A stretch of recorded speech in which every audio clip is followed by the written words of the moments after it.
What's going on, Ghost Squad? Trey here with Ghost Tactical to do a really cool series of concealed carry. But what we're going to do this time is we're going to do kind of showdowns and comparisons between different firearms. A lot of people out there ask all the time, what's the best firearm for concealed carry? And there is no right answer. It's what's best for you. But I thought what we would do is maybe do a series of some of the guns that I have in my rotation, do some comparisons and some showdowns, and kind of let you know maybe how I feel or what the ballistic show and shootouts and all of that may entail. So what we're going to do today is we're going to go with a couple really cool guns. Today we're going to have a showdown of two of the mostly used and most popular concealed carry handguns of today. They are iconic guns that have stood the test of time, and like I said, they're some of the most popular carry guns there are in the world today. One is the Glock 19 and one is the Smith & Wesson M&P Shield. This is a 9mm, this is a 9mm as well. We're going to do a comparison. What we're going to do is we can see the target down here. We've got two targets here. We're going to take 10 shots from 21 feet with both guns. 21 feet is kind of the universal distance for a self-defense shoot. Much more out of that, you're going to have a tough time saying that it was a defensive shoot. So what we're going to do is take 10 shots with each gun from the draw, and then we're going to do some other comparison shooting tests as well. So I hope you guys enjoy. Okay, so before we get going in the shooting aspect of this, let's look at a tail of the tape. We're going to start with the M&P Shield 9mm. It is extremely thin and lightweight. It does have a polymer frame and a stainless steel slide and chassis system. It is a striker-fired pistol, and it does have a really easy takedown that you can really disassemble this gun very easily without even pulling the trigger. And it comes with two magazines. One is an extended 8-round magazine, and one is a flush 7-round magazine. As far as the specs go for the one that I have, it comes in different calibers, but the one that I have and one that I carry is chambered in 9mm. Once again, the capacity is 7+1 and 8+1, depending on which magazine you use. There is a thumb safety for those that are interested in that. The barrel length is just over 3 inches. The overall length is a little over 6 inches. The front sight is white dot, and the rear is a 2-dot system that is white as well. The weight unloaded is almost 21 ounces. The barrel is stainless steel, the slide is steel, and the frame once again is polymer. It is a matte black finish, and once again it is a striker fired pistol. As far as the Glock 19 Gen 3, the barrel is made using cold hammer forging method. It has a very durable finish. It has a great safe action system that will help and make sure that your firearm doesn't go off unless you intend it to go off, and it includes two 15-round magazines. As far as the actual specs go, my Glock 19 is a Gen 3. That is my personal favorite of all the generations, but this is a Gen 3 that we're using today, and it is a 9mm semi-automatic handgun. It has a 15+1 capacity. The barrel length is about 4 inches. It has a 3-dot sight system that is fixed. The overall length is just over 7 inches. The overall width is just over 1 inch.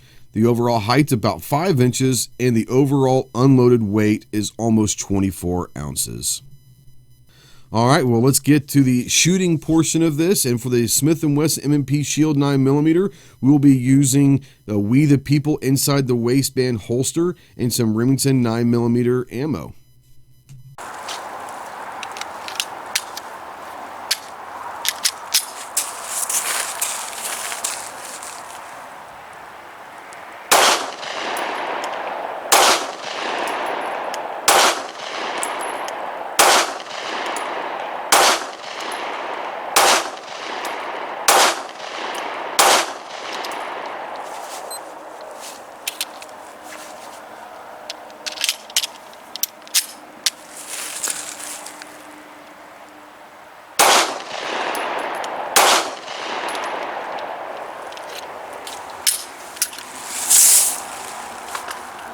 All right, well, it's time to shoot the Glock 19, and today we're going to be using an Alien Gear shapeshifter inside the waist holster and the same Remington 9mm ammo to make sure that we're shooting the same ammo from the same distance to get a solid comparison.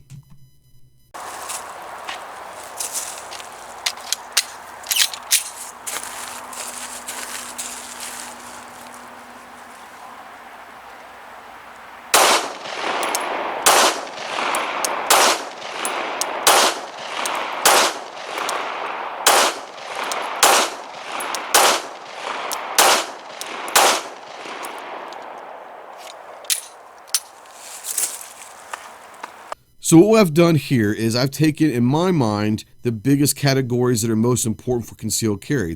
And what we're going to do is we're going to compare and see which one gets the edge in each of these categories. So we're going to start out with capacity. Obviously, the Glock 19 for capacity is going to take the nod on this one. It has a 15+1 round capacity, and the M&P Shield, even with the extended magazine, is only 8+1.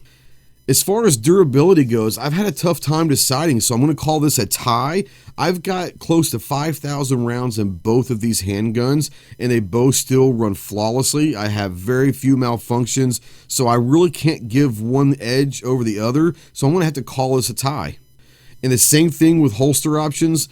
Once again, these are two of the most popular guns in the world, so pretty much every holster company that you're ever going to find is going to have options for the Shield and the Glock 19. So no matter what company you like or prefer, size, style, whatever, almost every company in the world is going to have a holster for a Shield and a Glock 19. So I'm going to give holster options a tie as well. As far as comfortability, I'm giving the nods to the Shield, and I like it because it is smaller and thinner and lighter. Now, I'm a smaller guy, so I like a smaller handgun. It fits better. It's a lot more comfortable. I can carry it all day and not get uncomfortable with it, no matter if I'm sitting down or whatever.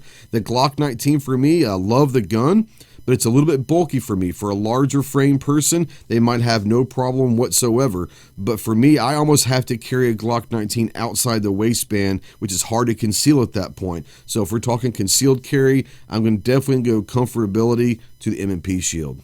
As far as price goes, I'm going to have to give the edge to the Shield here. You can find the Shield, $100, sometimes $200 cheaper than a Glock 19. But as far as price for a concealed carry in this particular showdown, the Shield's going to get the nod here.